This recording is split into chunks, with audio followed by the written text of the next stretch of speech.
Hey everybody, this is Sherry, and we are going to do a card with the Pink and Main stamp set called Plainly Sweet. And I will put all of the numbers for my Copic colors on the screen, as well as any of the items that I use through this video. I will also have posted, and I will do my best to have links for all of them in the description box below. Now you can see here I'm trying to use my R22, but it is too dry. And when your ink is dry like that, it will not blend. It won't be smooth. It was all blotchy.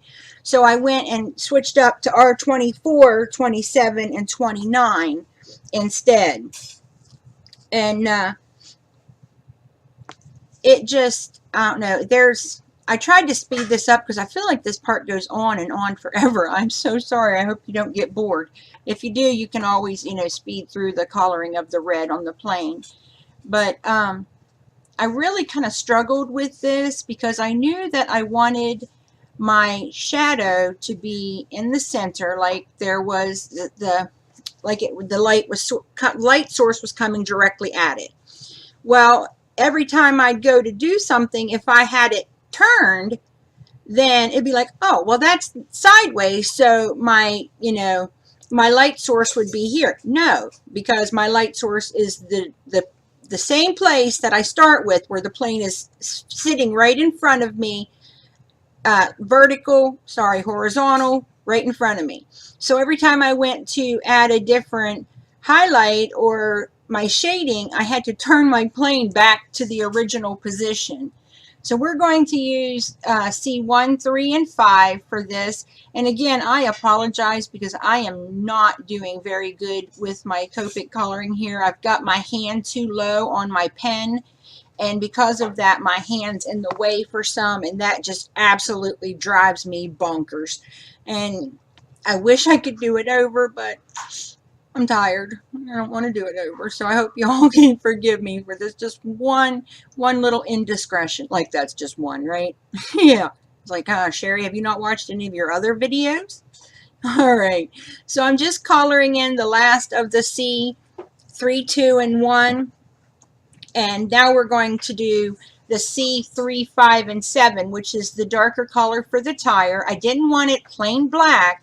I wanted to be able to show a highlight in the tire. So there's a part where the light would hit and it would be lighter. And I'm just using my Clear Star Jelly Roll pen there to add some silver sparkle to any of the parts that are supposed to be metal.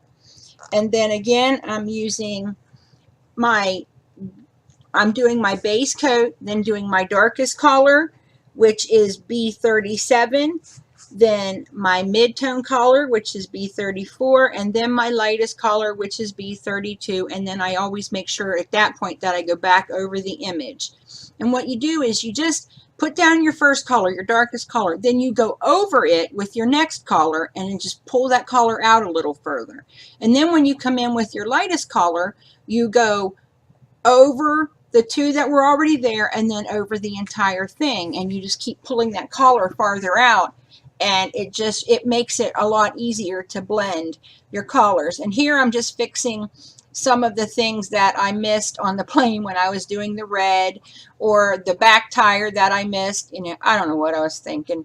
And I want this sign to appear to be white, so I'm doing C3, 2, and 1 and just putting the shadows in where they would be and leaving the rest of it white. If you just leave it all white, you don't do anything, you're not going to get any depth. So by putting in the shadows, it gives you the illusion of movement. And there I'm just using my Recollections fine point scissors that I got at Michael's. They are cheaper than the Cutter Bee scissors, and I found them to be just as good of a quality. I've had those now for probably over a year, and they're still cutting great, and I'm really happy that I bought them. I feel like I've got a really good deal with them. So I'm just going ahead and I'm trimming out my plane, and I know you're going to wonder what in the world I was doing to my little doggy's head, but I will show you in a few minutes.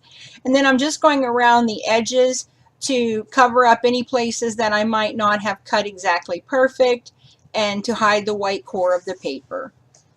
and I use that Memento dual tip marker for that, and I love that thing. It's awesome. Now I found this button. It's called From the Dress Up Buttons Designs, and it's the actual pack is called Fuzzy Faces.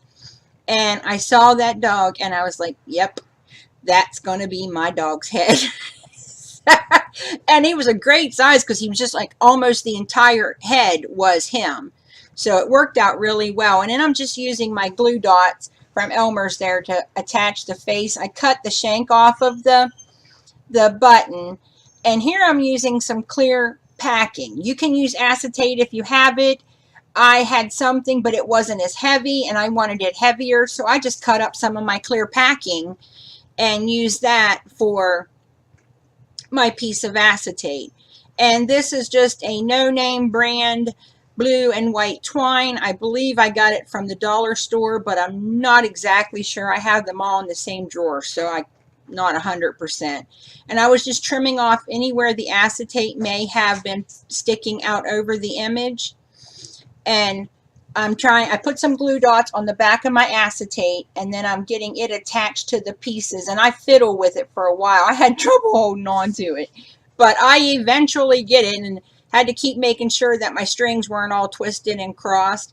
Now here's my action wobble, and Candy Tiggs mentioned that I could make my own, but I also know that Jamie from the Not2Shabby Shop has mini action wobbles, and I'm waiting for some of them to come in, and next time I do something like this, I will have it, and those ones are just the perfect size. The only reason I don't want to make my own is because when you make them out of metal, I don't know how they'll do it with a recoil, if it will still pop up when it comes in the mail and it's been, through all that pressure. So here I'm just using my Tim Holtz Salty Ocean Distress Ink, and I'm using that on my Strathmore Bristol Smooth paper. That stuff, guys, if you've never tried it, you really should.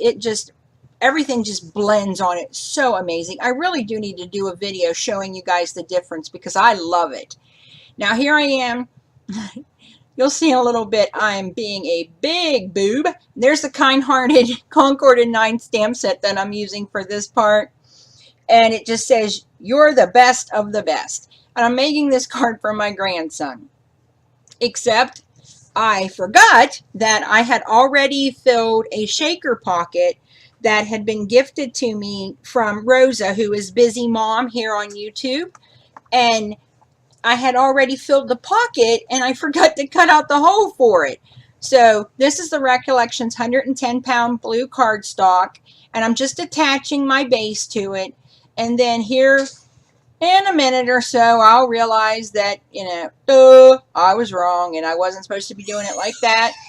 And I will take it apart and start over. Here we go. Let's try this again. And we're going to see, I use my stitch circle to cut a hole out in the middle. I just put some adhesive on the back of it and patted it down so that if you do see through, all you're going to see is the same blue that's in the front. And I put some different seed beads and sequins and some glitter clouds using the Fisker's Cloud Punch to punch them out. And now I'm just applying my first layer back down. And because I had already adhered this to something, I'm just going to use some score tape to make sure that it's still good and sticky and that it doesn't come loose from my project. So, that since it was already down, and I'm sure it had little bits of paper on the back of it. So this will just ensure its safety in getting through the mail. And again, these are also some more of those are a die that I got from eBay. But the ones on the inside are from the Fisker's Cloud Punch, and you can't really see them. I hope you guys liked this video. If you do, give it a thumbs up and leave a comment below. Thanks for visiting me today, and happy crafting.